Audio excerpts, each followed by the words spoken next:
बांग्लादेश के तमाम स्कूल और कॉलेजेस को बंद कर दिया गया, यहां तक कि मोबाइल सर्विस को भी बंद कर दिया गया। बांग्लादेश की प्राइम मिनिस्टर शेख हसीना को अचानक इस्तीफा देकर अपना मुल्क छोड़कर भागना क्यों पड़ा?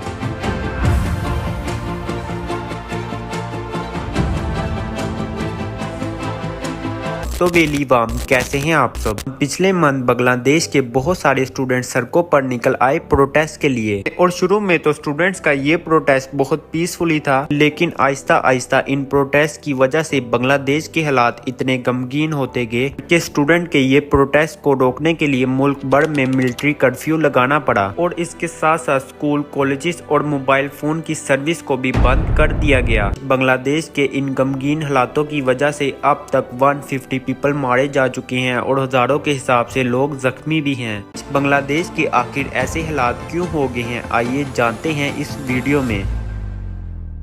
ये प्रोटेस्ट का मामला स्टार्ट होता है 5 जून 2024 से, जब बांग्लादेश की कोर्ट कोटा सिस्टम को फिर से बहाल कर देती है। तो ये वो कोटा सिस्टम है जिससे 56% of job reserved and different section of society के लिए और 44% ऑफ जॉब्स ऐसी हैं जिस पर मेरिट की बेस पर नौकरी मिलती है। इसको थोड़ा ठीक से समझने के लिए हमें बांग्लादेश की हिस्ट्री में जाना पड़ेगा। बांग्लादेश की आजादी से पहले बांग्लादेश भी पाकिस्तान का एक हिस्सा हुआ करता था। इसे ईस्ट पाकिस्तान कहकर बुलाया जाता था और पाकिस्तान को वेस्ट पाकिस्तान कहकर बुलाया जाता था। जब 1970 में पाकिस्तान में जनरल इलेक्शन हुए जिसमें ईस्ट पाकिस्तान के पास 162 सीट्स थी और वेस्ट पाकिस्तान के पास 130 सीट्स थी, लेकिन वेस्ट पाकिस्तान में अलग अलग पॉलिटिकल पार्टीज को वोट डले, लेकिन ईस्ट पाकिस्तान में 160 वोट डले अवामी पार्टी को, जिसको लीड कर रहे थे शेख मुजीबुर रहमान।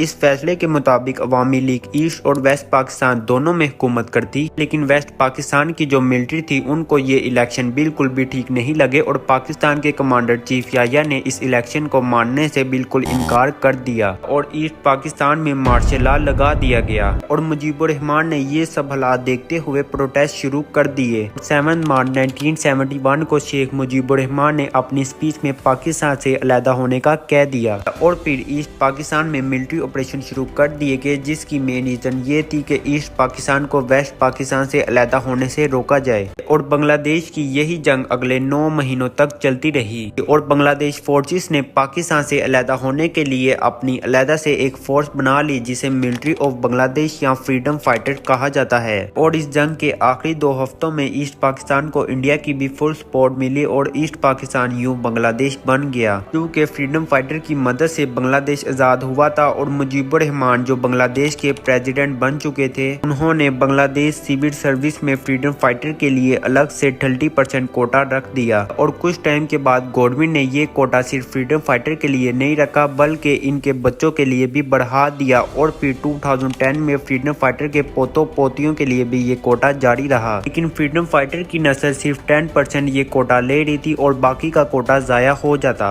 अब पूरे मुल्क में जो लोग मेरिट की बेस पर जॉब हासिल करना चाहते थे उनका कोटा सिर्फ 44% था, वो भी अब कम पड़ने लगा था। स्टूडेंट्स को ये बात बिल्कुल भी नहीं अच्छी लगी, क्योंकि वो इतनी मेहनत करके भी कोटे के 44% में भी नहीं आ सकते थे, जबकि फ्रीडम फाइटर का खानदान कुछ मेहनत ना करके भी आसानी से जॉब हासिल कर लेता था। 2018 में बांग्लादेश हाई कोर्ट में कोटा सिस्टम के खिलाफ एक फाइल रजिस्टर हुई जिसको हाई कोर्ट ने रिजेक्ट कर दिया। इस पर स्टूडेंट ने कोटा सिस्टम के खिलाफ भरपूर प्रोटेस्ट किया और फिर शेख हसीना ने ये सब हालात देखते हुए गवर्नर सर्कुलर सेक्शन से कोटा सिस्टम ही खत्म कर दिया। अगले कुछ सालों तक खामोशी रही और फिर 5 जून 2024 को बांग्लादेश हाई कोर्ट ने कोटा सिस्टम को फिर से बहाल कर दिया और इस बार का स्टूडेंट का प्रोटेस्ट बांग्लादेश के लिए बहुत खतरनाक साबित हुआ।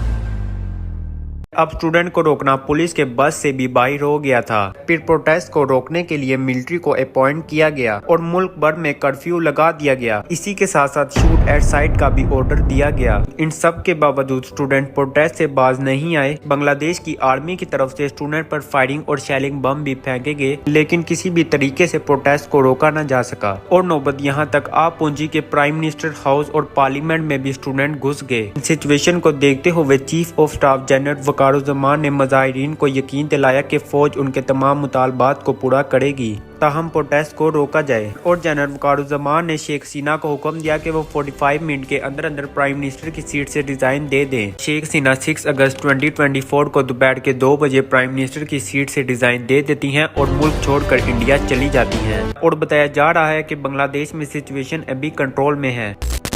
वेली वाम, तो ये थी हमारी आज की वीडियो। मुझे उम्मीद है आप लोगों ने इस वीडियो को एंजॉय किया होगा और अगर वीडियो को एंजॉय किया है तो काइंडली वीडियो को लाइक और चैनल को सब्सक्राइब कर देना। इसी के साथ अब मैं चलता हूँ, अपना ढेर सारा ख्याल रखिएगा। अल्लाह हाफिज।